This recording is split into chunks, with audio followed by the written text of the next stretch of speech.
Classe média é o público que mais sofre hoje, em termos de desenvolvimento, aquisição de apartamento, porque o juros está muito alto e ele precisa financiar nos juros altos. Mas eles não são meus inimigos, eles são meus concorrentes. E a gente joga firme, pesado, mas sempre dentro das 4 linhas. Falta muita habitação para essa classe e eu acho que vai ser bola da vez dos próximos governos, como tem sido. Pode ser de esquerda, de direita. Eu não conseguia sair do carro, porque eu estava pesando 126 quilos. Ele falou, Ricardo, eu tô te colocando, mas se você não perder peso, você não vai poder competir. Porque se você bate o carro, como é que você sai? E acontece de pegar fogo. Se você for esperar o resgate para te ajudarem a sair, você pode ter um acidente muito grave. Olá, vencedores! Meu nome é Cláudio Gonçalves e diretamente da PKT Studio do Shopping Parque da Cidade, estamos começando mais um episódio do seu podcast Arte de Vencer. Te convido a se inscrever no nosso canal no YouTube, a seguir as nossas redes sociais que tem muito conteúdo, agenda de programação dos nossos convidados e muita informação. Os nossos episódios vão ao ar toda sexta-feira às 6h30 da tarde no YouTube e no Spotify. E agora você também pode acompanhar na sua televisão. Afinal de contas, esse episódio também vai para IPTV. A IPTV é o canal da família brasileira, tem uma programação fantástica, vale a pena você conhecer e aproveita e assiste o nosso episódio lá. A IPTV está no canal 579 da banda KU e canal 23 da nova parabólica Sky. Te aguardo lá também, tá bom? E se você gosta de muita velocidade e também quer saber como o esporte e o empreendedorismo se comunicam, fiquem ligados porque hoje nós vamos falar sobre isso. E eu quero trazer aqui nosso convidado de hoje, o Ricardo Zilberman. Falei corretamente, Ricardo? Corretamente. Seja muito bem-vindo. Obrigado pelo convite, prazer estar contigo. E vamos falar um pouco da minha trajetória, né? Sim, o Ricardo, ele é empresário, ele atua atualmente no mercado imobiliário, tem uma incorporadora bastante conhecida aqui em São Paulo e também é piloto da Porsche Cup, né? Porsche Cup Brasil. Porsche Cup Brasil. Então fiquem ligados que tem muita coisa bacana.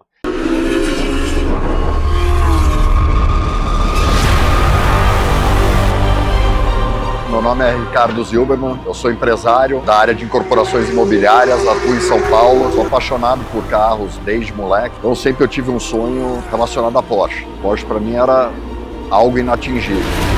Vamos lá, Ricardo, conta um pouquinho a sua história. Eu sempre gosto de trazer ali a infância, queria entender como foi a sua infância. Em que momento da sua infância você já imaginava que um dia você já sonhava em ser empreendedor ou ser piloto, você brincava de corrida, como que era isso? Bom, vamos lá. Então eu vou contar para você um pouco da minha história de vida, tá? Eu sou descendente de poloneses, né? Meu avô veio da Polônia com 13 anos para o Brasil sozinho, no navio, fugindo da guerra. Era uma época que precedia a Segunda Guerra Mundial.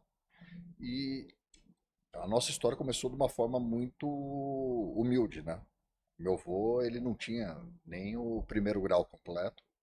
Então, ele desceu em Santos, no Porto de Santos, e lá ele acabou se estabelecendo, mas vendendo de porta em porta, mascate. E ele conseguiu, eu acho que a grande vitória dele, conseguiu abrir uma loja, né? Ele virou um lojista lá na região da Conselheiro Neves, em Santos. E com isso, com essa evolução dele, ele conseguiu pagar até a faculdade do meu pai, do meu tio e da minha tia. Então, a grande herança que ele deu para o meu pai foi o ensino. A educação, né? Que é Educação. fundamental. Fundamental. Quer dizer, então, tudo saiu do ensino, foi a maior herança que ele deu. O meu pai trabalhou durante 25 anos numa construtora incorporadora, que na época era líder de mercado. Chegou uma hora que ele falou, eu vou empreender. Tá? E eu me lembro que meu avô ficou de mal dele por 2 anos, porque ele achava que não deveria pedir demissão. Porque é aquela coisa de antigamente, É, era a maior empresa, estava, ele falou, mas aqui eu não cresço mais, sou sócio é minoritário. chamado de louco, né, para empreender. Sim. E daí, entrando um pouco o Ricardo, né, na história. Eu estudei engenharia, tá? Não foi por opção, foi por pressão, porque Imposição. os pais, antigamente tinha 3 profissões, né? Médico, advogado e engenheiro. É, E eu e meu irmão estudamos engenharia. Só que eu fiz estágio em engenharia, né? Fiz estágio em uma empresa que chamava Birman, era uma das maiores construtoras e incorporadoras do Brasil. Depois fui para a Chain, na área de incorporação imobiliária. E quando eu ia me formar, eu falei, eu não sei se eu quero trabalhar nesse momento para terceiro, vou arriscar montar um negócio próprio. E eu peguei um amigo, é meu melhor amigo até hoje, da escola, chama Thiago. Falei, vamos montar um estacionamento. E a ideia veio porque a gente tinha alguns terrenos que a incorporadora que meu pai trabalhava ficavam ociosos. uhum. E o Thiago, o pai dele era um juiz aposentado, desembargador aposentado, começou a advogar e também poderia trazer alguns negócios para a gente. Nós começamos com um estacionamento, tá, no 5º ano da faculdade, manobrava o carro de manhã e à tarde, e à noite a gente estudava. Não tinha dinheiro para montar uma estrutura completa. E ficamos com essa empresa por 12 anos, Bastante. bastante tempo. Vendemos ela com 80 estacionamentos e mais de 800 funcionários. A gente vendeu para Estapar, quando ela foi adquirida pelo grupo BTG. E então foi uma rodada que a gente começou do nada, uma unidade, quer dizer, poderia ter parado Sim. nisso, mas conseguimos montar uma rede bem estruturada. Em pouco tempo também, né? Apesar de 12 anos ser bastante tempo, mas para esse crescimento, se a gente fizer a Sim, conta, são muitas unidades por ano. tem até um negócio curioso. Eu me lembro, tinha um sindicato das empresas de estacionamento, a gente não fazia parte. E não fazia porque se eu entrasse no sindicato eu não ia crescer. Porque os grandes, É, eu falou, ó, não pega esse estacionamento, não pega esse, quer dizer, eles lacravam a concorrência. E a gente não entrou. Foram algumas atitudes, até com o ensinamento do pai do Tiago, do meu pai. Falou, se vocês ficarem com medo, não quiserem empreender, achar que vão fazer algo contra vocês, tiver medo de qualquer ameaça, fique em casa. Ou vai trabalhar para alguém. Você não tem um perfil de ser empresário, empreendedor. E a gente encarou. Encaramos, fizemos uma empresa de muita qualidade, vendemos ela. Não foi, não, a ideia da venda não foi minha, foi do meu sócio. Ele não aguentava mais, porque ele era o diretor de operações, eu era comercial financeiro. Ele falou, troca comigo. O nosso diferencial é que era corpo a corpo a empresa. A gente falava com os donos dos prédios, com o síndico, com o gerente, quer dizer, era o dono que falava, mesmo tendo 80 estacionamentos. porque ao mesmo tempo que a empresa é grande, se torna grande, os problemas também vão se tornando grandes também. E a gente não queria afastar da origem nossa, qual era o diferencial da empresa? A gente resolvia os problemas numa velocidade muito mais rápida que qualquer outra empresa, por isso que a gente conseguiu crescer.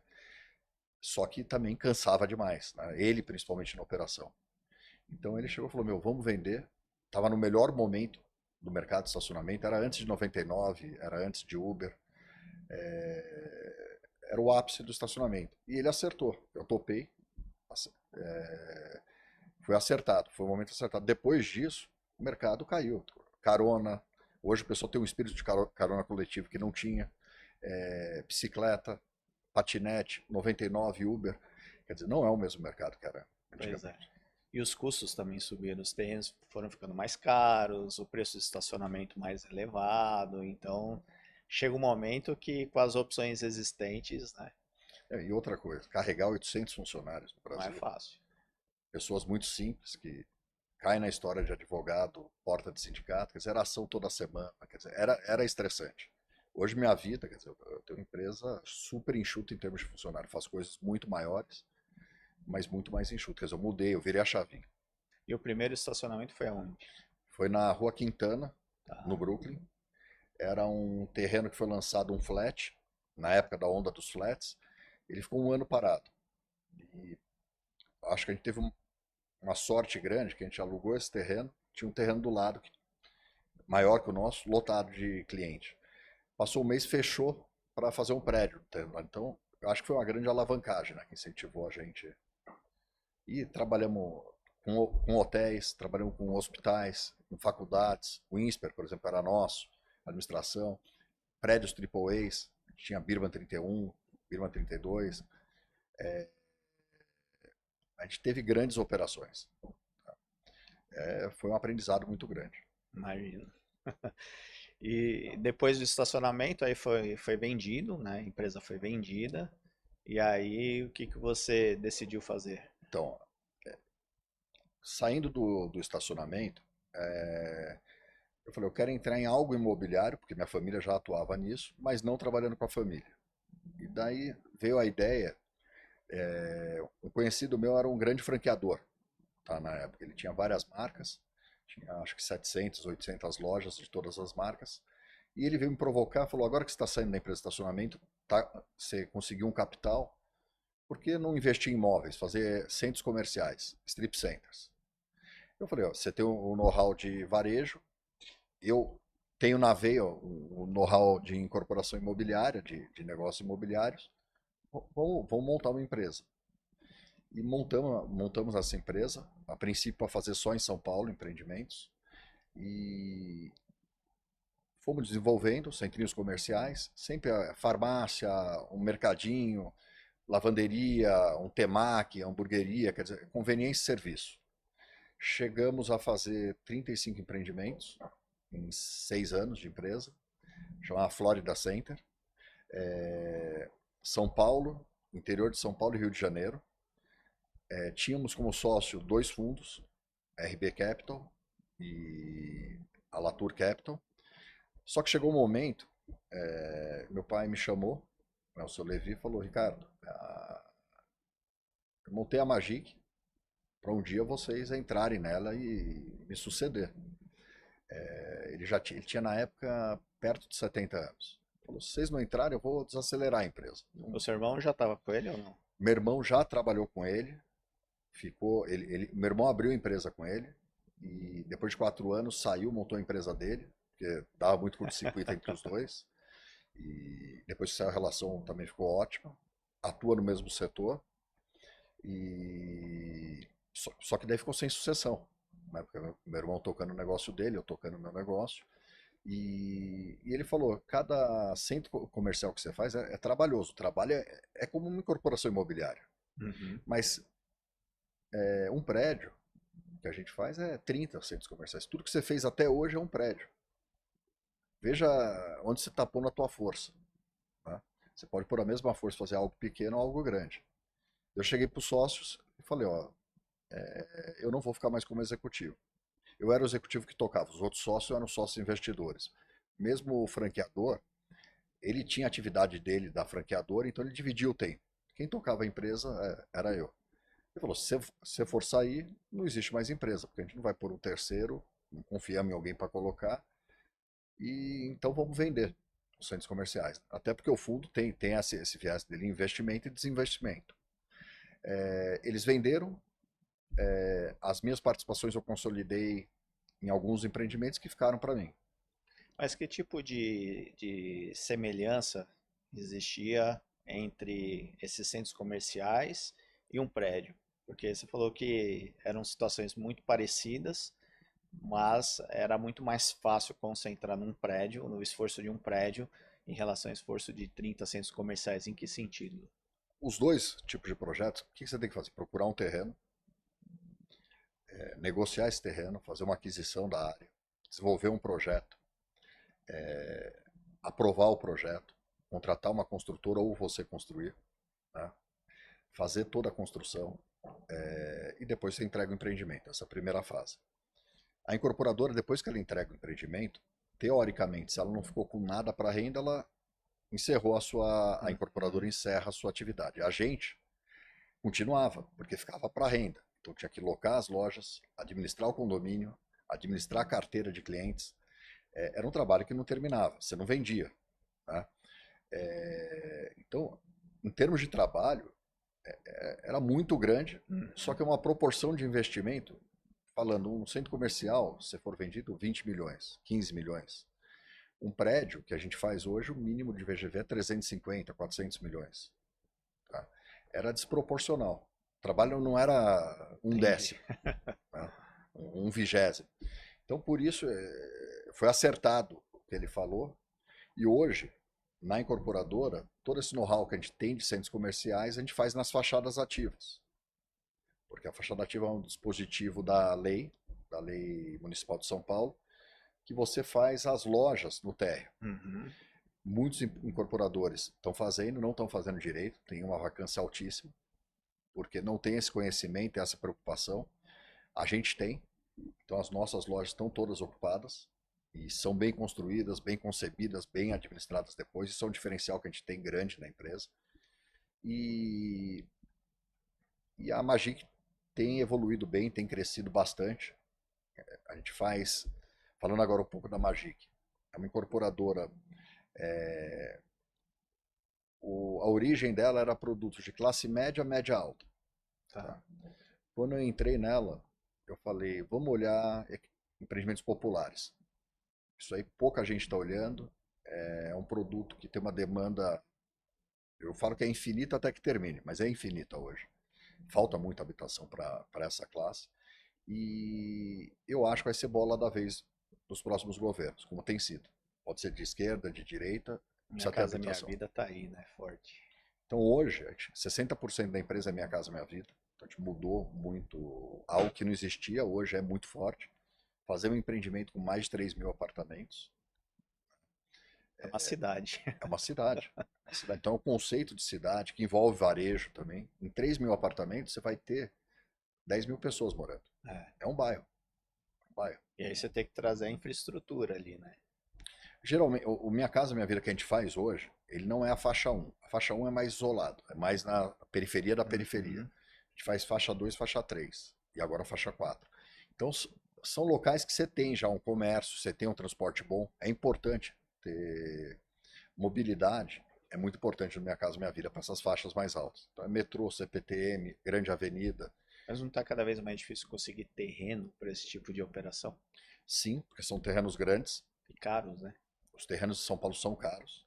Agora, a prefeitura, ela incentiva a fazer esse tipo de produto, que é interessante para a prefeitura, e tentar colocar mais próximo. Porque a nossa infraestrutura da cidade, quanto mais longe você vai, mais difícil fica. Exato. Porque é escola, é hospital, é comércio, é transporte. E ainda tem muita coisa para fazer em São Paulo. Tanto que hoje a gente olha com muita atenção em empreendimentos grandes. Não saímos da cidade de São Paulo, é bem focado em São Paulo. Daí tem outra linha de produto que a gente continua forte, que é classe média. Classe média é o público que mais sofre hoje, em termos de desenvolvimento, aquisição de apartamento, porque o juros está muito alto e ele precisa financiar nos juros altos. Diferente da Minha Casa Minha Vida, que os juros é subsidiado, Uhum. uma taxa de juros de 15%, é muito difícil você financiar o alto, imóvel. Então a gente está sendo muito pontual nesse tipo de lançamento. Então, fazendo empreendimentos que a gente consiga um lugar especial, mas que tenha um preço melhor do que se ele comprasse há 2, 3 anos atrás. Senão você não vai ter sucesso, ele não vai conseguir comprar. E fazemos o alto padrão que a gente faz é apartamentos até 3, 4 milhões.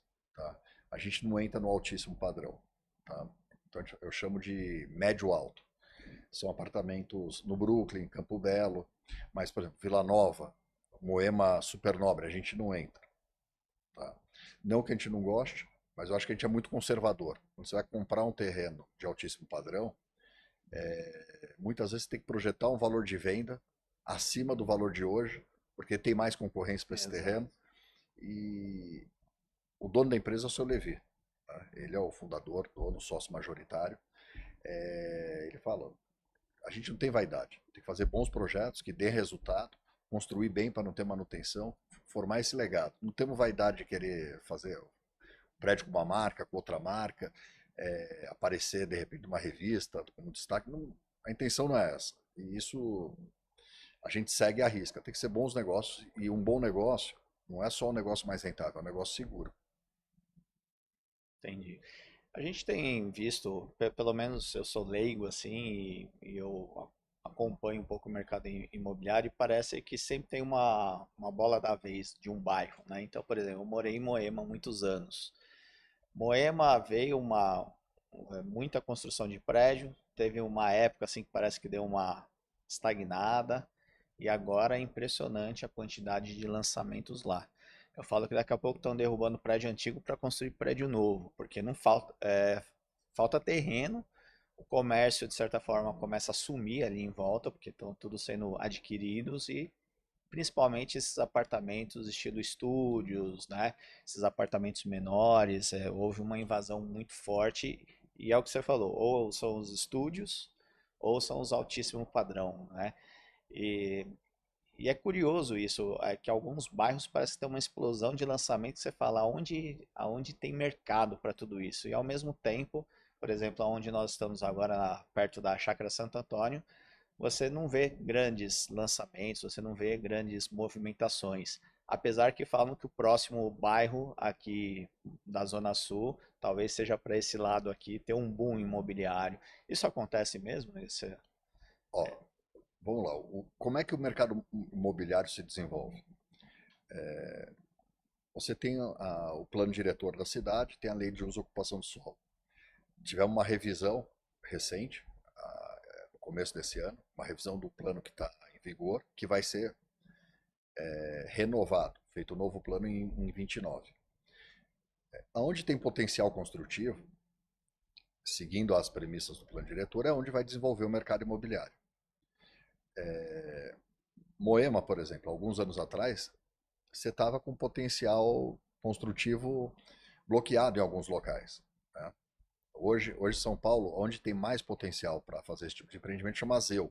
É o eixo de estruturação urbana. Tem que estar perto de grandes avenidas, corredores de ônibus, metrô. E quando teve essa alteração no plano diretor, quer dizer, possibilitou que vários terrenos em Moema, que é um bairro que tem uma demanda classe alta, né, até altíssimo padrão, se desenvolvesse. O que aconteceu em Moema, que você falou dos estúdios? A gente nunca fez esse tipo de empreendimento com esse foco. A lei incentiva que você faça empreendimentos HIS, que é habitação de interesse social, que eu faço nas periferias, para Minha Casa Minha Vida e para vender para o público Minha Casa Minha Vida. Porque HIS é legislação urbana e Minha Casa Minha Vida é o programa do governo federal. São separados. Alguns incorporadores começaram a comprar terrenos, fazer projeto HIS para vender para o investidor. Por quê? Não paga outorga, não paga CEPAC, que são os potenciais construtivos, e conseguiam vender por um preço mais baixo que o mercado, onde eu utilizaria a outorga ou CEPAC, mas muito mais caro que um projeto HIS. Tá. E isso está dando resultados terríveis, estão sendo fiscalizados. Eu acho que está totalmente certa essa fiscalização, porque burlou a lei. Então teve uma enxurrada de estúdios HIS. Quem comprou vai perceber que vai ter que alugar contratos do inquilinato tradicional, não vai poder pôr no Airbnb, tem valor máximo para venda, então não é aquele negócio da China. Isso teve uma invasão em todos os bairros nobres. Porque eu falava, eu compro em Moema, onde está 25 mil reais um apartamento, eu compro um estúdio por 15, por 18, por 20, tá barato. Mas isso contaminou um pouco o mercado. E apartamentos maiores, você tem muita demanda em Moema. Moema é um bairro migratório. Agora com metrô, quer dizer, é um bairro que é de desejo. Né? Daí você fala de Chácara Santo Antônio, a gente faz bastante coisa na Chácara Santo Antônio. Hoje ela tem um zoneamento que favorece, tem metrô, então é um bairro, ele não está maduro que nem Moema. Mas na minha opinião, seja o Brooklyn, seja a Chácara Santo Antônio, vão ter um desenvolvimento imobiliário muito mais qualificado do que Moema. Porque vão ter lojas em todos esses projetos, pode ter fachada ativa e faz sentido. As calçadas, pela lei atual, tem que ser largas, calçadas de 5 metros. Viram um bairro, o pedestre também, não só para carro. É um bairro moderno, né? Um bairro moderno. A prefeitura acertou em muitas coisas. O plano diretor, tem coisas que tem que ser melhoradas no próximo, mas a visão foi muito interessante. Legal. Bom, vou chamar aqui um rápido intervalo e já voltamos com o bate-papo com o Ricardo Zilberman. Até já. Quero agradecer aos nossos patrocinadores, ao Espaço da Audição, também empresa de aparelhos auditivos, o aparelho auditivo mais vendido do Brasil. A PKT Studio, aqui do Shopping Parque da Cidade. Brunt Ciative, uma agência de marketing que vai cuidar de todo o marketing da sua empresa. Bom, voltamos aqui com o Ricardo. Tá contando para a gente muitas curiosidades aí do mercado imobiliário. Já já vamos falar também da trajetória dele como piloto da Porsche, né, que eu estou super curioso para saber aonde é que entrou esse, não sei se pode se chamar de hobby ou que virou profissão mesmo, né? E a gente está falando da questão dos bairros, então eu entendi que esses bons eles acontecem muito em função de legislação mesmo, de incentivos que vão ocorrendo, né? E a gente teve há muitos anos atrás o que se chamou de bolha imobiliária, né? E de lá para cá, de certa forma, a valorização em São Paulo ela ainda acontece, mas não da mesma forma como era antigamente. Você acredita que ainda seja um bom negócio investir em imóveis? Porque eu venho de uma família que sempre teve como tradição investir em imóveis, comprar na planta, você pega toda a valorização e depois ainda faz a locação. Hoje a locação por si só não é interessante a renda da locação, a não ser que venha com a valorização do imóvel. Mas ao mesmo tempo parece que essa valorização ela ainda é um processo relativamente lento. Como que você imagina os próximos anos? Nós já estamos mais ou menos num teto ou ainda temos margem de crescimento? Olha, os imóveis, tradicionalmente, eles valorizam acima da inflação. Tá? Então, imaginando que você tem um imóvel para renda, você vai ter um aluguel, que não vai ser 1%, dificilmente vai Uhum. ser 1%, vai ser 0,6%. Hoje, por exemplo, está muito valorizado os apartamentos, dois, três dormitórios para locação, subiram muito o preço. Está 0,8, 0,7, 0,6, mais inflação. Então, é um negócio que quando você está com juros altos, como hoje, parece não ser atrativo, mas com juros que deveria Está estar com o dentro da país equilibrado, normalidade. é um bom negócio. E você tem a valorização do imóvel, não como antes, você não vai duplicar de um ano para o outro, mas sempre valoriza 5% ao ano, é normal, isso a gente olha nas linhas de pesquisa, de dados que a gente trabalha, ele valoriza. Agora, se eu fosse investir no imóvel hoje, o que eu procuraria? Se pegar um bairro consolidado, você já está pagando o preço Exato. caro, você não vai ter uma mais-valia significante. Você vai comprar um apartamento em Moema, você não vai ter uma valorização significante. Pelo contrário, pode acontecer até a Se desvalorização, tiver né? muita oferta, evidentemente pode acontecer. Se você for para um bairro, por exemplo, Moema, você pega na República do Líbano de frente para o parque. Isso são apartamentos únicos. Perder dinheiro não vai perder, mas já está precificado muito alto. Uma comparação que eu faço, há uns 15 anos atrás, 20 anos atrás, se você fosse comprar uma laje na Faria Lima ou um apartamento de luxo no Itaiqui, que era mais caro, a laje na Faria Lima. Qual que é a tendência mundial? O residencial é mais caro. Se você comparar o AAA comercial e um AAA residencial, o residencial é mais caro que o comercial. Hoje já inverteu. Você pega os apartamentos AAAs, os melhores, são mais caros que os escritórios mais caros. Tá? Então se equilibrou o mercado. Quando você pega um bairro, por exemplo, que nem a gente falou, Chácara Santo Antônio, e nesses bairros, na minha opinião, vai ter uma valorização acima do mercado. Porque são locais que estão se formando, você já tem uma estrutura montada de metrô, de transporte, de comércio. Os empreendimentos que estão fazendo o bairro são empreendimentos novos, modernos. E eu apostaria nisso. Eu apostaria nesses novos bairros. Então eu acertei, porque eu vim para Chácara Santo Antônio. Sim, sim. Não, a gente faz bastante coisa. Bastante coisa no Chácara Santo Antônio.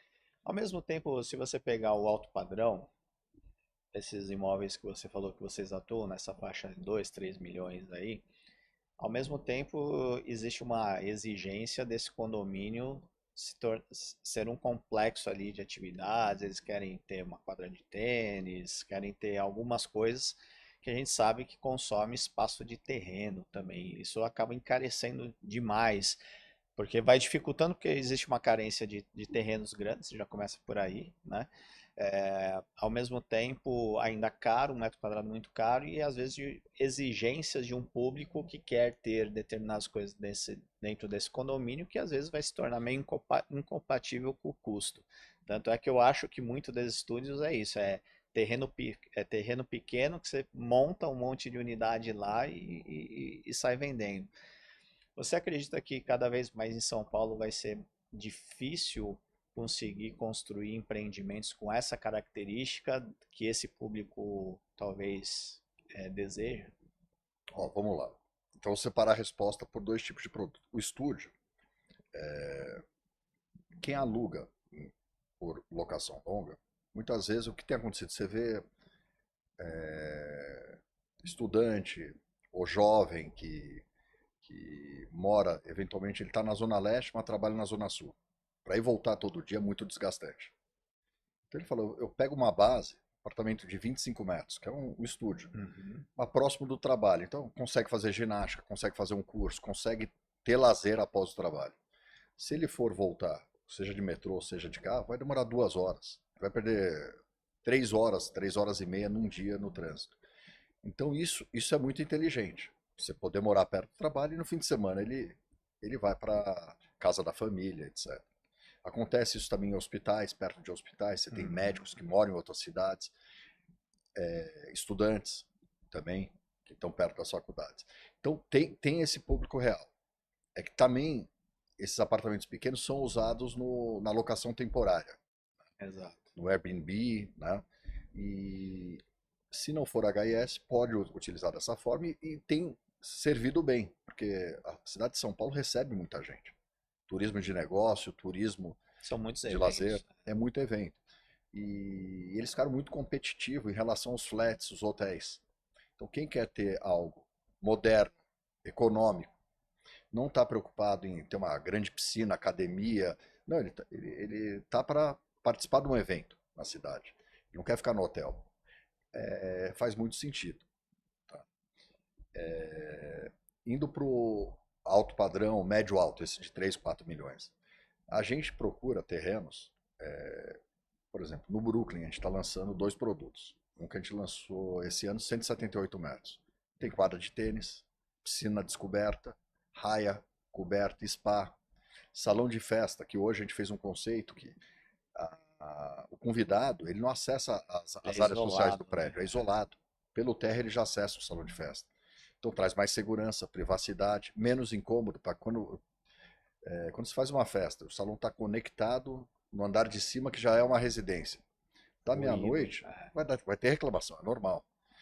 Então, a gente está em constante evolução para conseguir fazer esse tipo de produto.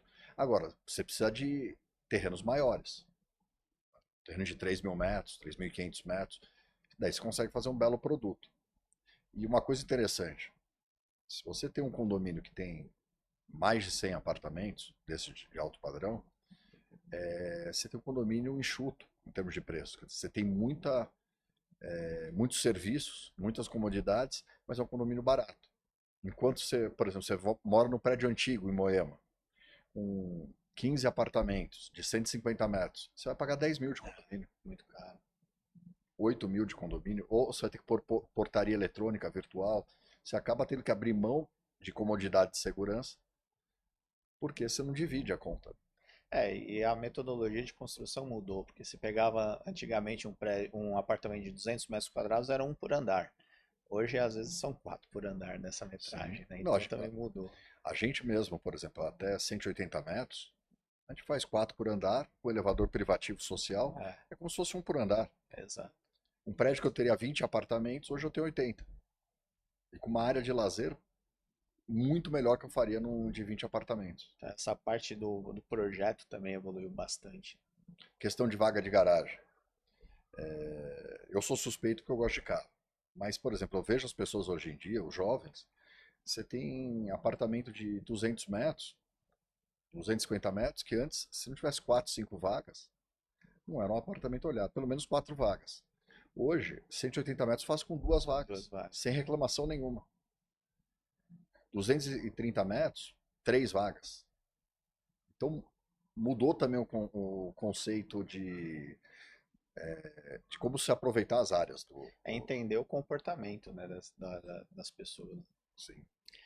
E como surgiu a ideia ou o desejo de virar piloto? Então, eu fiz engenharia na FAAP, que era uma faculdade dos playboys. Só que quando eu entrei lá, na FAAP, eu não tinha carro importado. Consegui, meu pai, com esforço, me deu um carro depois do final do primeiro ano.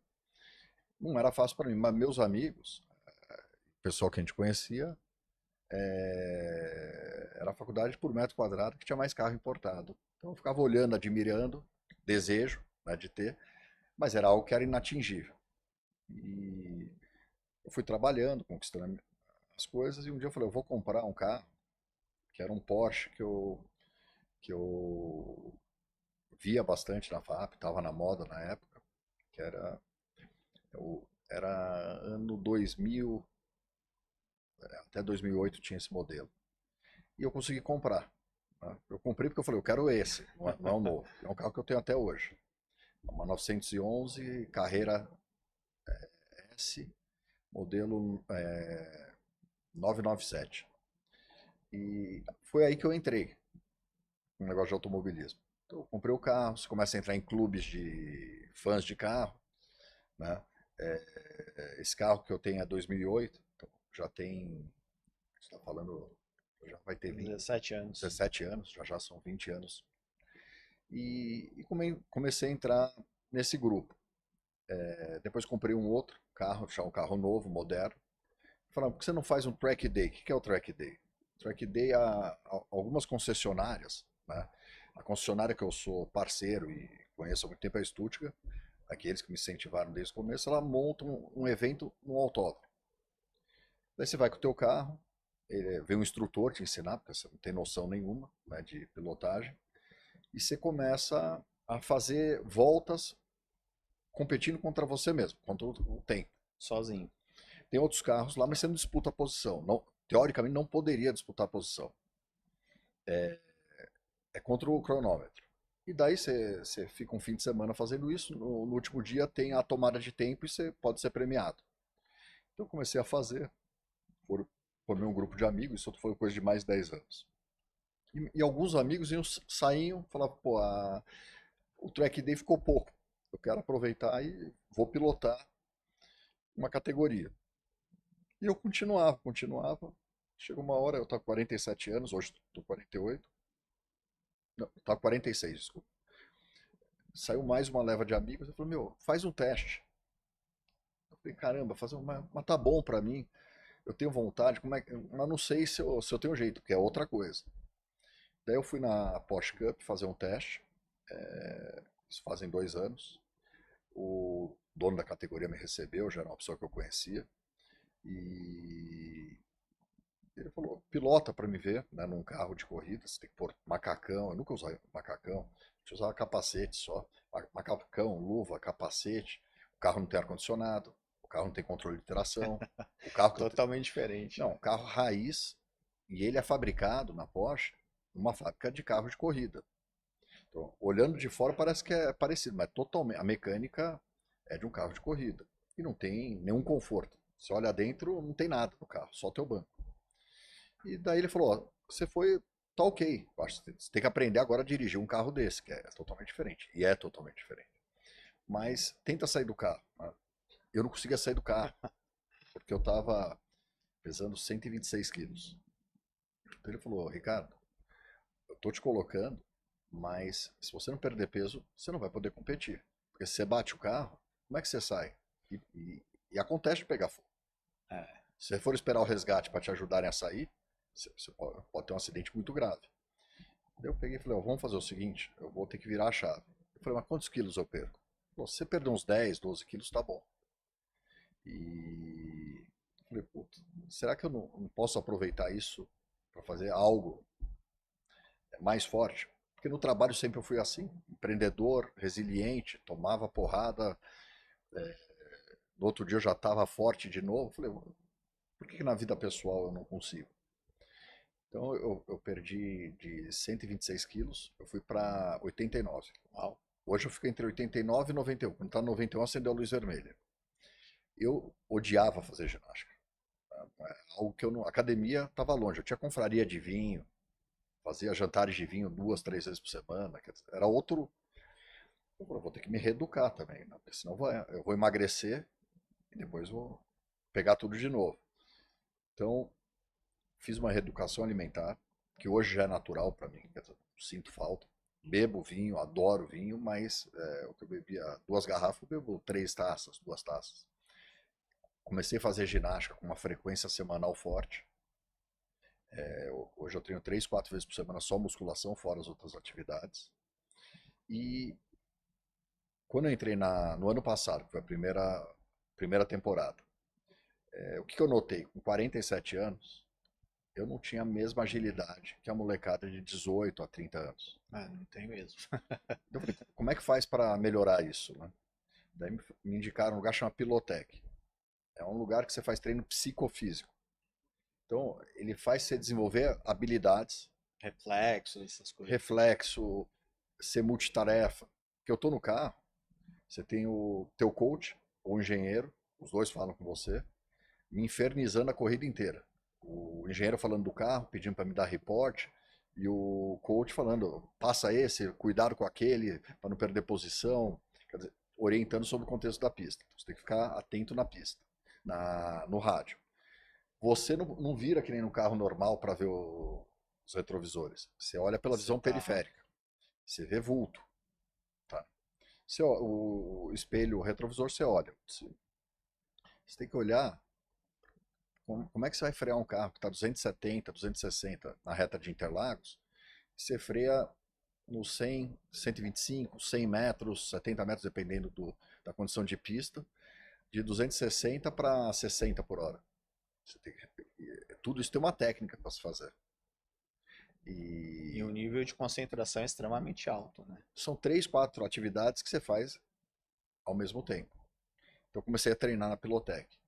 Tá? Isso me deu, desde o ano passado eu treino, me deu uma outra disposição, outra velocidade de reflexo, de ver as coisas, ajuda na vida profissional. Tanto que eu quero fazer um plano para levar alguns executivos que trabalham comigo para fazer esse treinamento.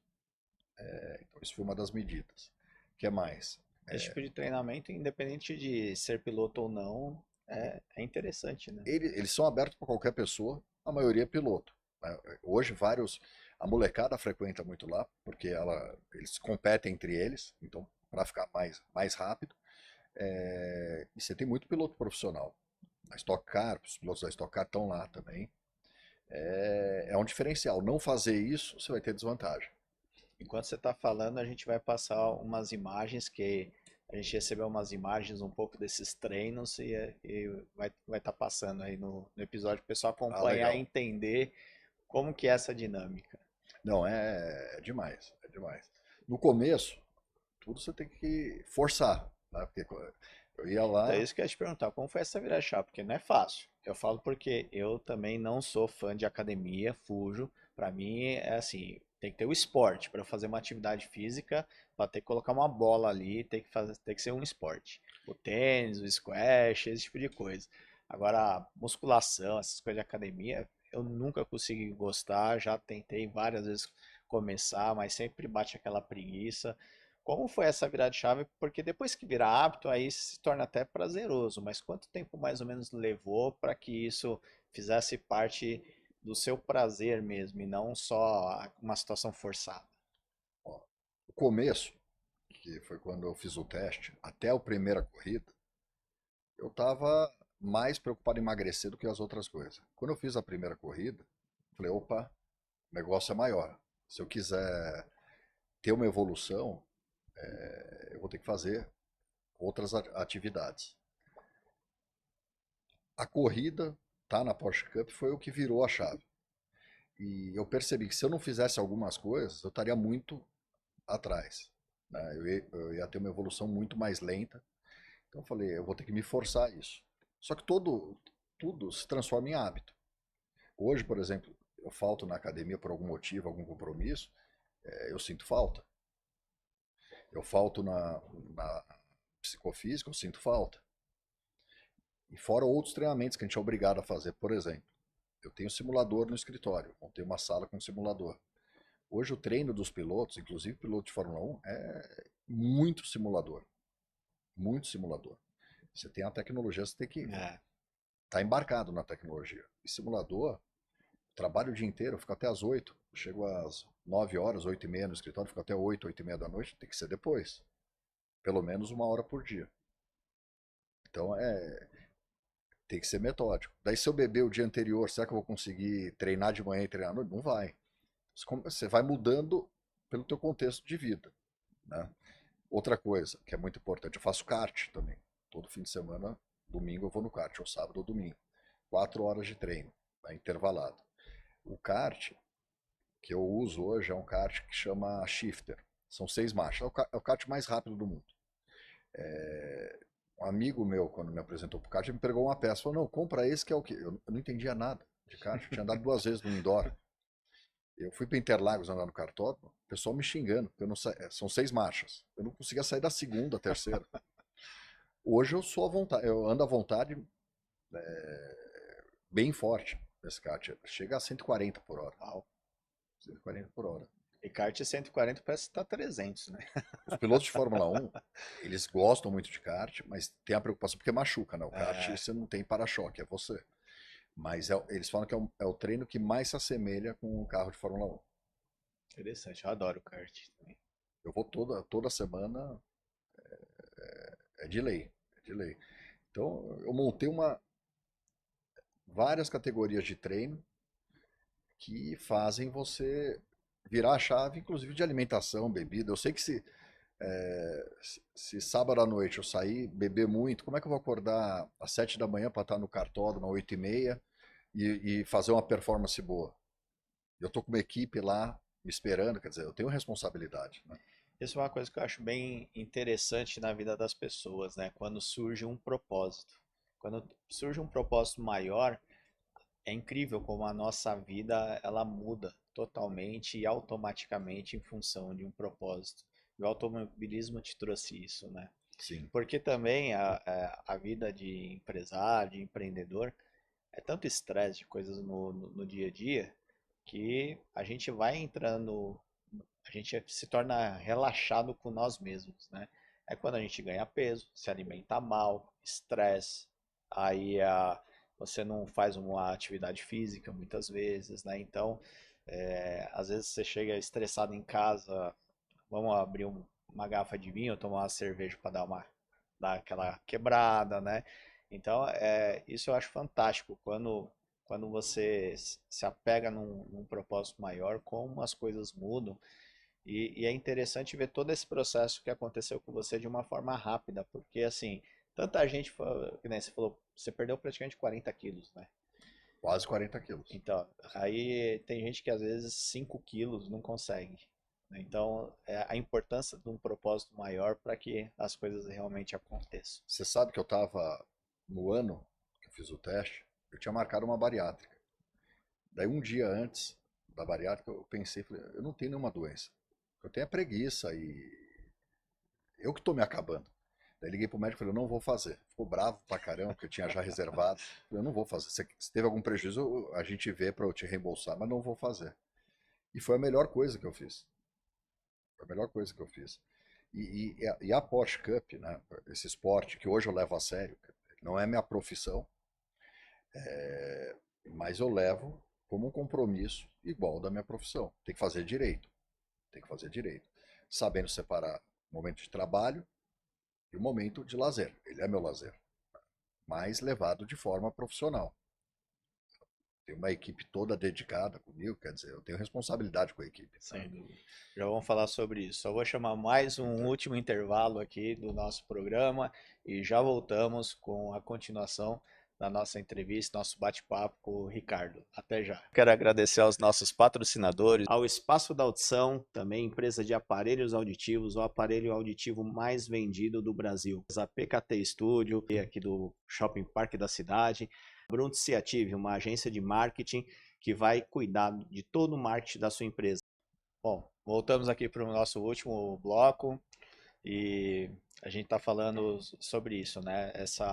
A importância de levar a sério, porque não é só uma questão para você, tem toda uma equipe envolvida que trabalha e se dedica para a entrega do melhor resultado. E aí eu quero trazer um pouco essa semelhança para o mundo corporativo, né? A importância também do trabalho em equipe e do mesmo jeito que você é o piloto ali, e eu tenho certeza que a sua atitude, a sua postura e esse desejo de querer cada vez mais essa responsabilidade também, traz uma liderança que acaba motivando e engajando toda essa estrutura por trás que está para que a entrega deles também seja coesa com aquele objetivo. Então eu queria que você me falasse um pouquinho esse paralelo que você encontrou do mundo dos negócios e também dentro do esporte. Tá. Quando a gente fala de equipe, tá? Tanto no esporte quanto na vida empresarial, aí nenhum trabalho você faz sozinho. A gente depende da equipe e da equipe como um todo. Cada um no seu, com a sua parte, com a sua responsabilidade. Mas quando a gente tem uma equipe engajada, você vai ter resultados extraordinários. Tá? Esse é o desafio que a gente tem todo dia na empresa e que isso reflete também no automobilismo. Porque na empresa, no mercado imobiliário, eu brinco que a gente tem que ser muito, muito resiliente, porque a gente tem muitas frustrações. Principalmente quando eu falo com o pessoal de novos negócios da nossa empresa. A gente deve estudar 100 terrenos com chance de fechamento no ano e eventualmente vai fechar 7, um aproveitamento de 7%. Só que o que eu falo, esse 7% a gente tem que comemorar. E se não tivesse esses 100 terrenos, nesse estágio a gente não fecharia um. É. Então, isso é sucesso. Porque quem tem sucesso é aquele cara que você toma a porrada, você vira a página e continua. E daí você vai perder um negócio, vai perder outro, mas vai ganhar o outro negócio. Lá na corrida, na Porsche Cup, o que acontece com a gente? Eu entrei velho. A maioria das pessoas entraram com 15 anos, já fazia kart, 10 anos fazia kart. Então eu falei, eu tenho que correr atrás do tempo. Outra coisa, tem o fator idade. Tá? Tem gente da minha idade que corre há 30 anos. Eu não me abati, né? As primeiras corridas, quando a gente não classifica bem, quando não tem a melhor performance na corrida. Eu levo tudo como lição para melhorar. Esse ano, por exemplo, já foi um ano muito melhor. A gente teve 2 etapas internacionais.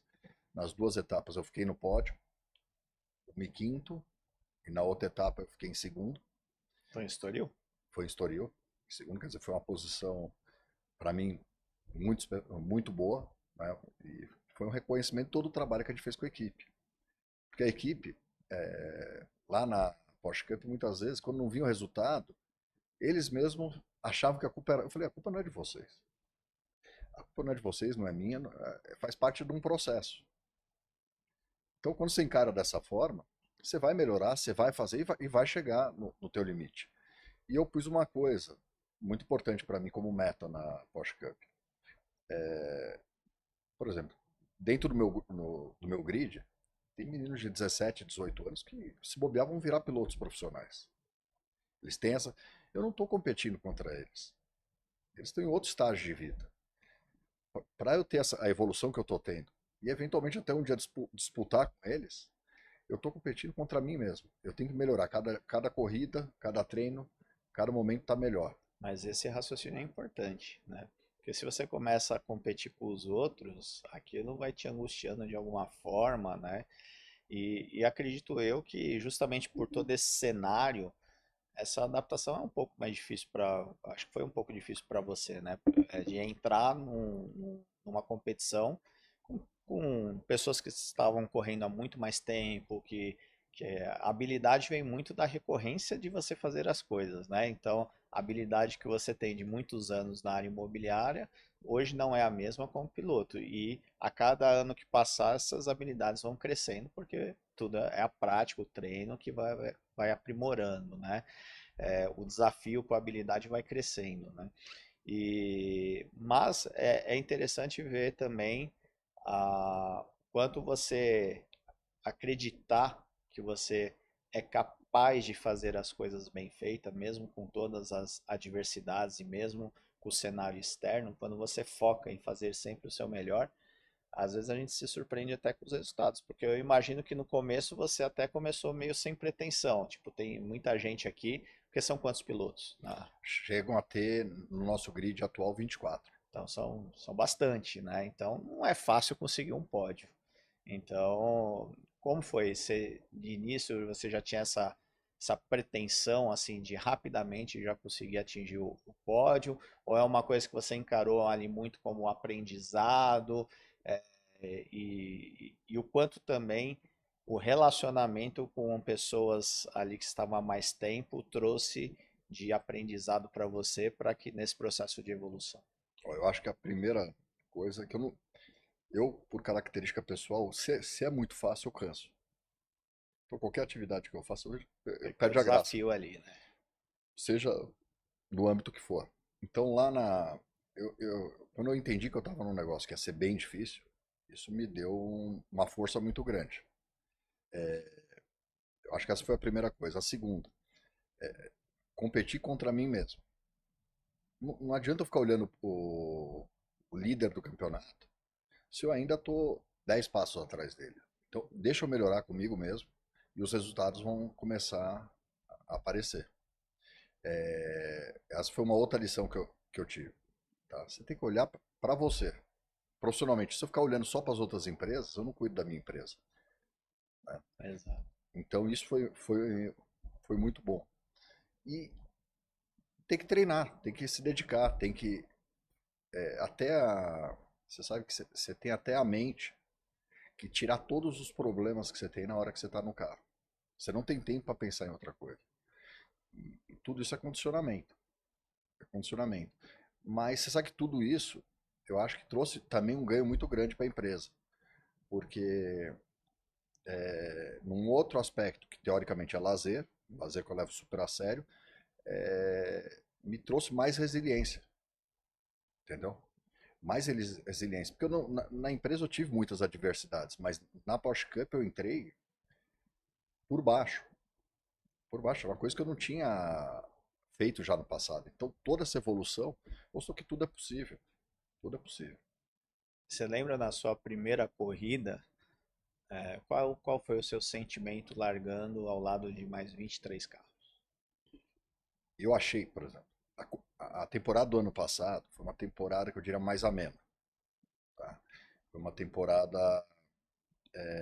Era uma categoria de iniciante. Tá. Lá não teve grandes traumas, porque todo mundo ia de uma forma amigável. Tá? Ninguém jogava o carro em cima do outro, coisas que acontecem na corrida, ninguém fechava, ou se fechava era involuntário. Esse ano, a primeira corrida, eu gelei. Falei, aqui não acabou a brincadeira.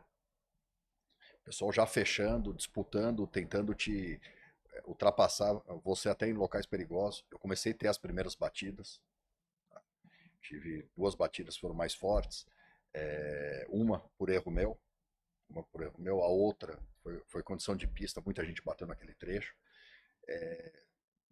Deixou de ser coisa dos meninos e virou coisa de adulto. Então, a primeira corrida foi um baque.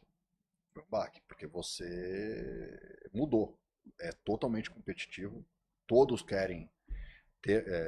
Se ele puder chegar na tua frente, ele vai chegar. Não é que se você Sim. está no 10º, ele vai chegar no 11º. Não. Você tem disputa por sessões de posição.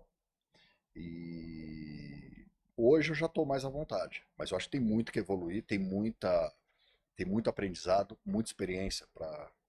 Acho que a largada é um dos problemas principais, porque tá todo mundo muito junto, muito carro disputando um pouco asfalto. ali eu acho que você consegue falar assim, nossa, o mercado imobiliário tem muita concorrência, mas aqui tá mais. É muito carro na largada disputando uma curva, né? Estoril, você teve muito problema de batida, acho que foram mais de 15 carros, 16 carros que bateram, porque a largada é larga a pista, então ficava emparelhado 6, 8 carros um do lado do outro, só que a curva Depois ela fecha. estreita. E daí a questão de a experiência, estratégia. Frieza, né? Queria falar, pô, será que eu quero ganhar tudo agora, né? Melhor esperar um pouco, ser mais oportunista, acertar nos erros dos outros.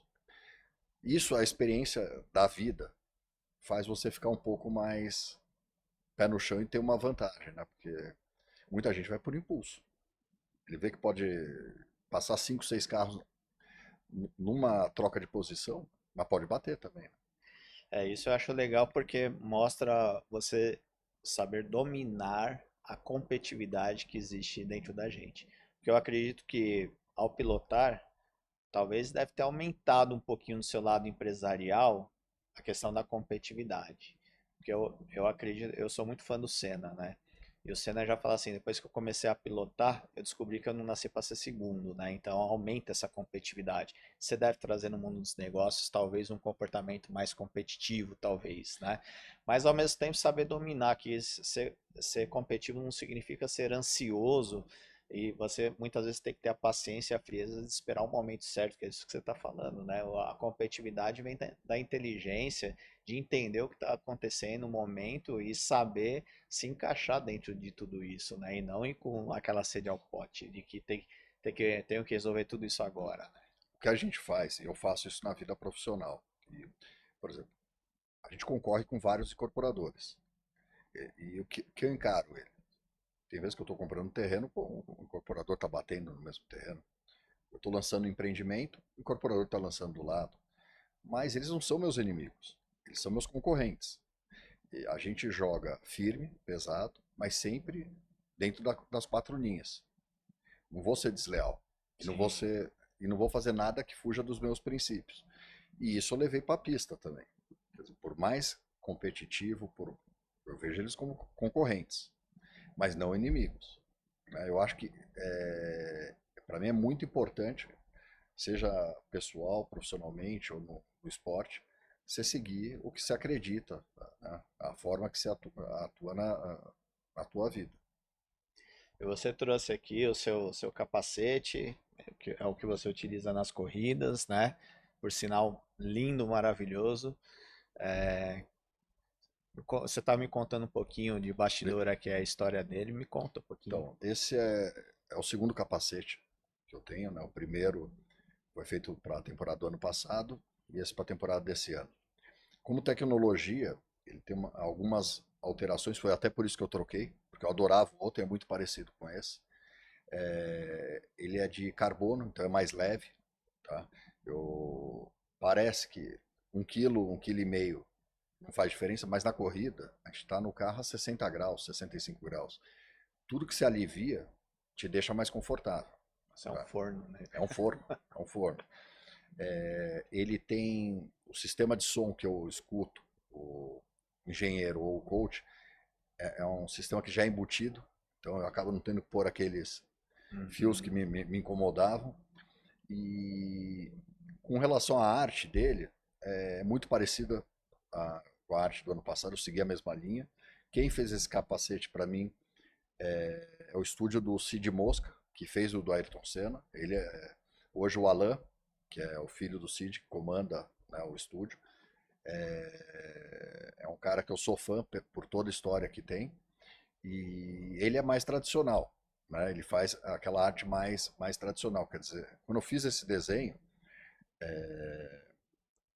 eu falei, eu queria fazer uma analogia a Israel, né? Eu sou da colônia judaica. Então colocar algo que remetesse à bandeira. Então ele fez nessas linhas aqui, né? E ele colocou aqui o símbolo da aeronáutica, né? Israel da Força Aérea. Dá para pegar a imagem aí, Lucas? Eu posso. E aqui tem a palavra Haim, né? Que é a palavra que fala de vida, né?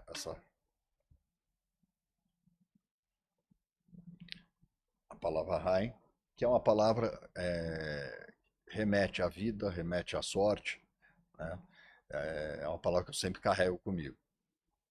E quando eu coloquei da Força Aérea, mais para força, né? Mostrar dedicação, resiliência, tecnologia.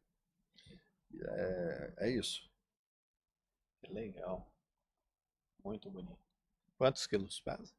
Esse deve pesar 2 quilos, o outro pesar 3,5, 3, Mas quase o dobro, né?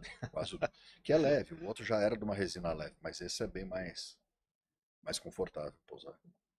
E dá para ouvir bem?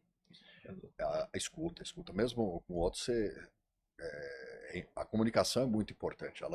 Eu brinco que desconcentra, mas é importante, né? Porque você fica tão concentrado que muitas vezes, por exemplo, você tá com carros que estão chegando em você, mas você não enxerga, você não sabe. Quem está fora está vendo tudo. Então ele fala, pisa mais, aumenta a tua. Você está baixando a tua frequência, né? Quando fala frequência, a gente tem que tentar manter sempre o tempo Uhum. das voltas. Você começa a cansar, você vai tirando o pé. E daí você vai ser ultrapassado. Ou de repente você pode chegar num carro que você tem chance de ganhar mais uma posição, aumenta um pouco o teu ritmo. Então tem que sempre ter ritmo e escutar o que eles estão falando para você não ter uma surpresa no meio do caminho. Legal. Eu queria que você falasse um pouquinho sobre um trabalho sensacional que você desenvolve também, que é pensando sempre em ajudar o próximo, né? Então, até no seu próprio carro você carrega, né, o Instituto Nosso Olhar. Eu queria que você falasse um pouquinho sobre esse trabalho, sobre essa instituição, que eu achei bem bacana. Ah, legal. Ainda bem que você lembrou, porque a gente está falando tantas coisas, eu poderia não dar tempo de falar, e é muito importante.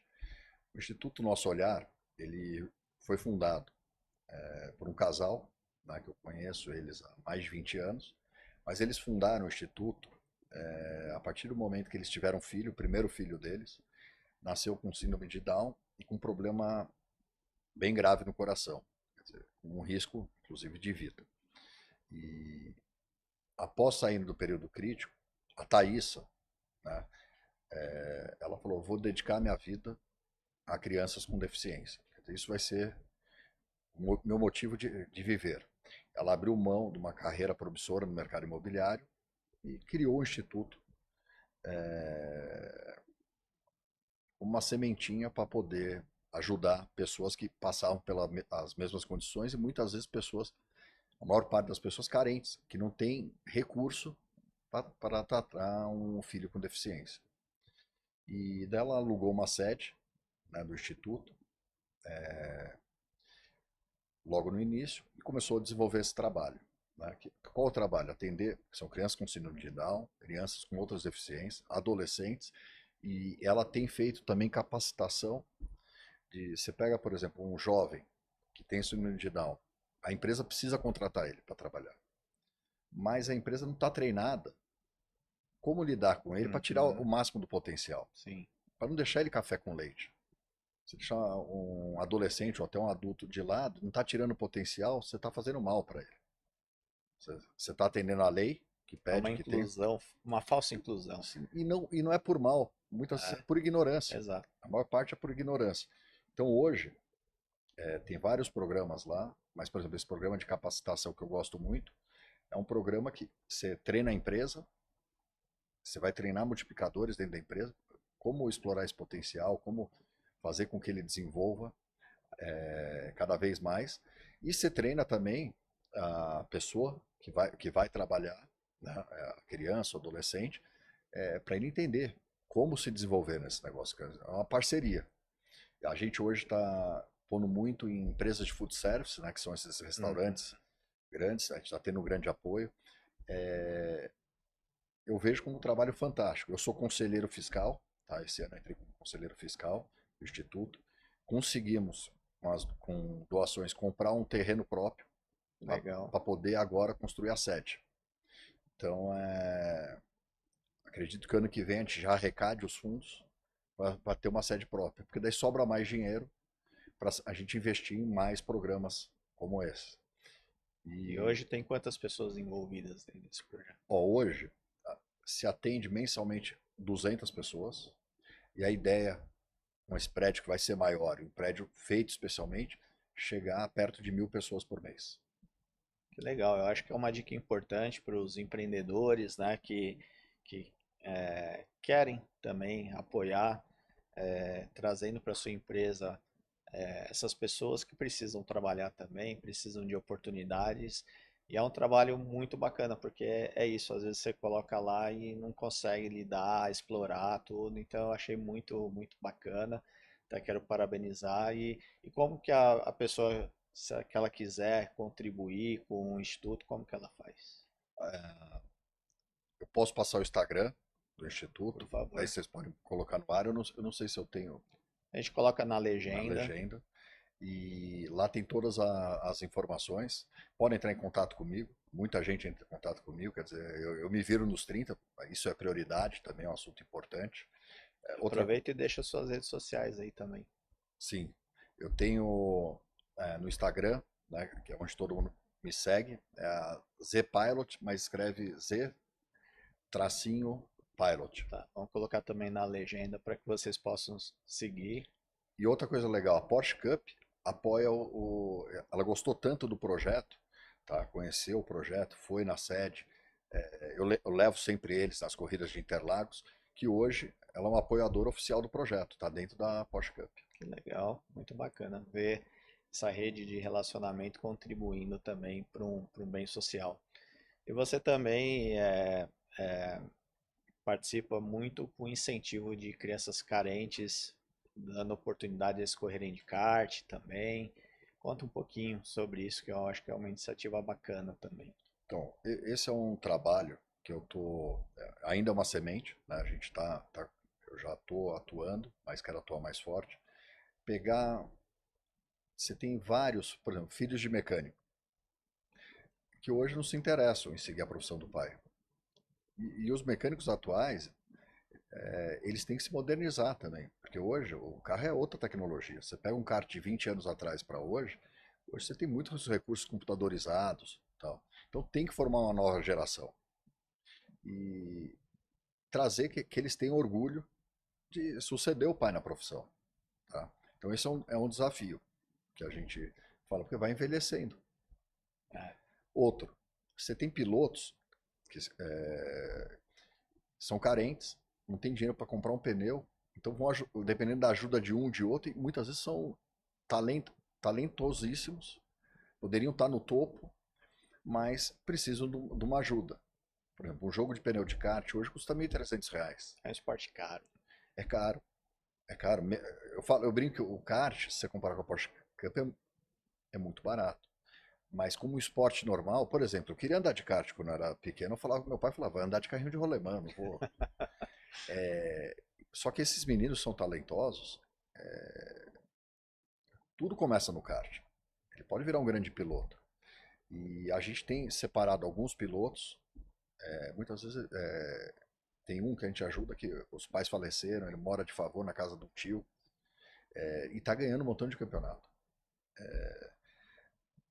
Eu acho que se a gente começar a organizar isso, incentivar, você vai formar novos talentos. Geralmente, se olha quando ele já vira um destaque, mas para ele virar um destaque, você pode ajudar. E minha pretensão empresarial com isso é zero, é só para ajudar mesmo. Sim. Quem tem feito, ajudando muito isso é a minha equipe de kart, né? Porque o próprio líder da equipe, ele faz já esse trabalho. E eu tenho ajudado ele tentar potencializar isso um pouco mais, quer dizer, poder abranger mais pilotos. Tem piloto que vai correr corrida, todo mundo com pneu novo, ele está com kart emprestado, já modelo bem anterior, quer dizer, já está na desvantagem e ainda vai com pneu usado, todo mundo com pneu novo. Então, e o cara vai bem ainda, quer Aí dizer, mostra o talento. sim. E para quem quiser acompanhar as corridas da Porsche, aonde que passa, como é que faz, aonde que a pessoa consegue acessar calendário, saber mais. Então, no Instagram, no meu próprio Instagram e na Porsche Cup Brasil, no Instagram deles, mostra toda a programação. Esse ano, as transmissões das corridas foram pela Bandeirantes ao vivo, pelo Sport TV. tem transmissão via streamer também, então é muito, muito divulgado. Inclusive, ano passado, esse ano, eu coloquei apoiadores, né? Patrocinadores. No ano passado não era televisionado, porque eu estava lá numa categoria de entrada. Esse ano, não, se aparece. Se aparece, por exemplo, agora na Fórmula 1, a gente faz a abertura da Faz Fórmula 1. abertura, né? Para ver a relevância que tem. Sim, eu acho que em termos hoje de marketing de relacionamento, a Porsche Cup é a principal categoria do Brasil. De categoria nacional, é a principal. Por quê? Os pilotos são empresários ou altos executivos. Os convidados dos pilotos também estão nesse perfil. Gira, lá eu brinco que é uma rede de relacionamento. Né? Eu não estou lá, meu objetivo quando entrei lá não é fazer negócio, mas naturalmente acontece. É. Então, hoje a gente tem os nossos 3 principais patrocinadores, um é a Magic, que é a minha empresa, a Cirela, que é a minha sócia, e a Kart Blindados, que é uma, na minha opinião, disparado a melhor blindadora de São Paulo, fora o Instituto Nosso Olhar, que dá um apoio meu que eu coloco no carro. O que eu tenho feito? Pegar qualquer patrocinador, eu não vou pegar. Eu prefiro eu pagar o meu custo do que pôr. Tem que ter relação comigo, relação que tem que ser uma empresa que eu admire. Tem que ser, por exemplo, por que eu pus a kart? Porque eu faço meus carros na kart há muito tempo. É a melhor empresa, a Cirela é minha sócia. Agora, se vê uma empresa que não está dentro do meu propósito, de caráter, de visão, eu não coloco. Então, quem está com a gente, ou quem entrar com a gente, são empresas que de fato eu acredito. Isso é importante, né? Porque de certa forma você representa aquelas marcas, né? Sim, sim. Eu represento as marcas, então é importante que tenha essa linha, e as marcas, as boas marcas, querem estar bem representadas também. Exatamente. Mas no Brasil é muito difícil o patrocínio, né? É um país ainda que não tem muito dessa cultura. Eu vejo as empresas cada vez mais focando em marketing e eu vejo que muitas delas às vezes acreditam que o patrocínio é só uma exposição de marca, mas não é. O patrocínio, seja onde for, seja num podcast, seja no esporte, seja, enfim, qualquer situação cultural, né? É sempre uma ponte de relacionamento, de negócios, não é só uma exposição de marca. Isso eu acho que é o que tem mais valor, né? São os relacionamentos que se criam, o network que se faz, as oportunidades que vão surgindo. Não é só a marca exposta, né? É muito mais amplo. Eu acho que aqui no Brasil muitas empresas ainda têm dificuldade de enxergar um pouco isso. A gente, quando a gente apresenta a proposta, né, mesmo os parceiros são muito próximos. No começo eu tive dificuldade, porque o que eu queria mostrar para eles, vocês têm que tirar o maior proveito disso. E para tirar o maior proveito, não é só pôr a marca do carro. Você vai me pagar a verba, vai me ajudar, né, a patrocinar a temporada, mas vocês estão tirando. Eu tenho que me sentir que eu dei tudo para vocês. Como é que, por exemplo, na Porsche Cup você dá tudo? Você tem um marketing de relacionamento que vai além de pôr a marca no carro, que é importante, vai aparecer o carro na TV. Exato. Pode fechar camarote, você pode fazer volta rápida, eu dirigindo com o cliente dele. Ele fecha um camarote, pode levar equipe de funcionário que ele está premiando, pode levar convidados estratégicos que ele está fazendo negócio. Um empreendimento de alto nível é uma experiência indescritível. Ele vai poder ir no box, vai poder me acompanhar no box também. Você vai expor a tua marca lá internamente no paddock para público que tem total pode ter total relacionamento com a marca, com a empresa. Então, hoje eles estão vendo que o negócio é mais amplo. Quando você fala de verba, pode entrar verba de marketing, né, ou a lei de incentivo ao esporte. A gente tem um projeto aprovado, né, que empresas que estão no lucro real podem abater 2% do imposto de renda pago para lei de incentivo ao esporte. Então, empresas que pagam bastante imposto de renda e estão no lucro real, podem entrar ou 100% com essa verba, né, com esse abatimento, ou fazer um mesclado com verba de marketing também. Bom, tem possibilidades, mas eu acho que a gente tem que ter a oportunidade de explicar, mostrar, e daí ele vai ver que o negócio é muito maior do que ele imaginava. Não é só a marca ali. Não. E 2026, vai empreender em Portugal? Então, a gente esteve em Portugal nessas duas etapas. Como alguns empresários, isso é o marco de relacionamento, viram que eu era do mercado imobiliário, que a gente tem uma atuação forte em São Paulo, né, principal cidade do país, eles provocaram a gente para olhar o mercado de Portugal. Principalmente a região de Estoril, é uma região que está trazendo muita gente de fora, está tendo muito empreendimento novo, virou tipo uma Riviera portuguesa, está próximo do aeroporto, está vindo muito europeu, por ser um país mais tranquilo hoje, seguro, é um dos países mais seguros da Europa e mais barato, né? E americanos também. A gente está analisando, mas ainda longe, né? Acho que tem muita coisa ainda para fazer em São Paulo, né, no Brasil, para dar um passo para Portugal. Porque lá seria mais uma diversificação de patrimônio, de investimento. Mas abriram conversas, estando lá no paddock, conversando com um, com o outro, provocaram bastante a gente a olhar empreendimentos na região. E eu acredito, vai ser uma região que vai crescer muito, já está crescendo.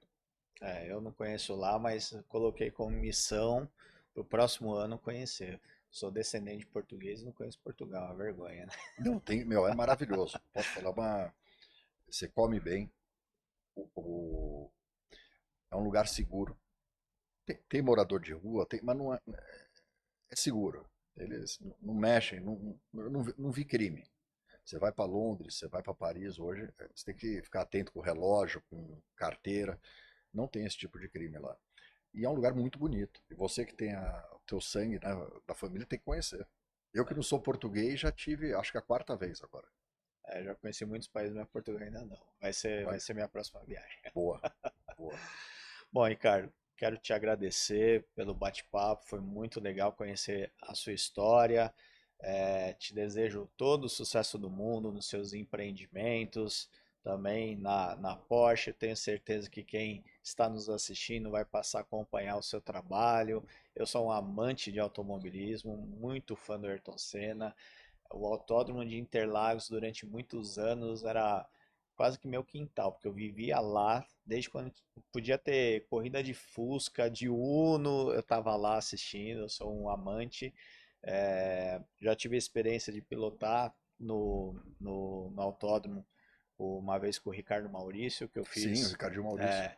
é, Ele tinha uma escola de pilotos lá, até pensei em fazer, mas acabou não dando certo. Mas eu falo que eu sou um grande amante. Na minha família tem vários amantes de automobilismo também, então foi um prazer enorme. Já acompanhei mais de perto a Fórmula Porsche, a Porsche Cup também, mas depois que tem filho aí vai ficando mais difícil você conseguir conciliar os horários, mas com certeza vamos estar torcendo por você, que venha muitos pódios, muitas vitórias e o principal também, muito aprendizado, porque eu acho que o que fica para a gente não é só os resultados, é o que a gente constrói por meio da experiência que a gente traz, né? Daquilo que a gente faz. Então, te agradeço mais uma vez por esse bate-papo. Não, eu que agradeço a oportunidade. Ano que vem, a primeira corrida de Interlagos, você vai ser meu convidado especial para prestigiar. Agradeço. E é o que você falou, eu acho que na vida a gente tem que pensar no legado que a gente vai deixar em todas as coisas que a gente faz, né? E tudo é um aprendizado. Uma coisa importante que a gente falou, quando a gente falou do instituto, de boas ações, tá? É muito importante. A gente tem que ganhar dinheiro, tem que se divertir, tem que prosperar na vida, mas temos que ajudar. A gente tem que devolver para a sociedade um pouco daquilo que né, que a gente conquistou. Um sócio nosso, que é o nosso principal sócio, que é o fundador da Cereal, o seu Eli, ele fala: faça o bem que você vai comprar a sua passagem de primeira classe para o outro mundo.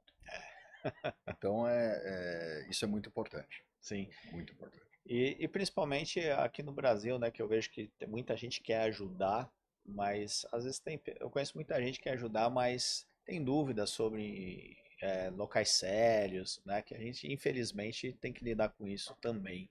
Então, se você está nos assistindo e quer contribuir de alguma forma, fica aí a nossa recomendação. O podcast também vai apoiar. Em algum momento nós vamos fazer um conteúdo explicando mais sobre o Instituto Nosso Olhar, que eu acho que são trabalhos e iniciativas como essa que engrandecem a gente como ser humano, como sociedade e beneficia tanta gente, né? Então eu acho que falta mais iniciativas como essa e muito bom que você esteja à frente disso também, junto com o pessoal. Te agradeço e vou te levar no Instituto, você vai conhecer a Thaísa, Será um dependendo, prazer. até fazer uma conversa com ela que vai ser muito legal. Acho que para divulgar todo esse trabalho que se faz e pessoas que têm bom propósito, fazem de forma sérias, honestas e é muito importante estar próximo disso. Legal.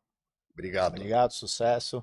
Tamo junto. Se você gostou desse episódio, dê o seu like, coloque aí o seu comentário e compartilhe esse conteúdo que eu tenho certeza que muita gente vai se interessar por esse bate-papo.